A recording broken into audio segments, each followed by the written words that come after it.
Bryn Pearson took a deep breath and soaked in the morning light. The world seemed softer here. The green of the trees above in stunning contrast with the blue sky and puffy clouds. Their trunks seemed to come straight out of the water, their limbs bending and twisting. But what she really loved about Papillon, Louisiana, was the quiet. She sat on the back porch of the small cabin and stared out over the water, her corgi resting contentedly on her lap. She absently ran her hand along Duke's fur and felt him yawn. Even her dog was at peace.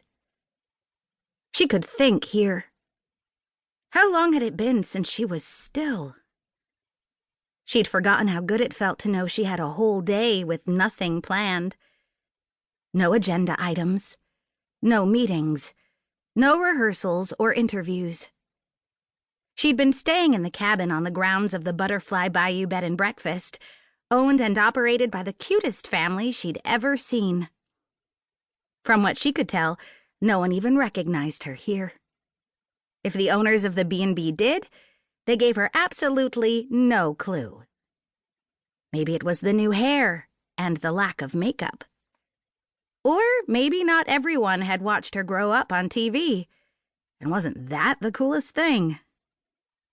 Duke's head came up and swiveled. "Hey, I've got your lunch along with some water and a couple of snacks." She glanced up. One of the proprietors stood there with a big German shepherd and the little boy who'd been introduced as Luke. Harry Jeffries was a handsome man with a ready smile. He was one of those guys whose obvious goodness shined through. He could have killed in Hollywood, had every casting director in the world at his feet. But she got the feeling the man was happy right where he was. Duke jumped down and greeted the newcomers. Bryn stood and offered to take the backpack from him. "Thanks. I can't tell you how much I appreciate your wife's cooking." If she didn't watch it, she would be in trouble when production started up in a couple of weeks.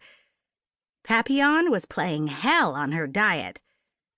When she'd decided to come out early to prep for her role, she'd banished her personal chef, sadistic purveyor of all things, Kale. Her character wouldn't have a chef, or an assistant, or a chick who walked behind her with a compact to make sure her skin didn't shine. "She's the best. But if you want to try some real gumbo, you might want to go to her brother's place on the bay. It's called Guidry's," Harry offered. "And bread pudding,"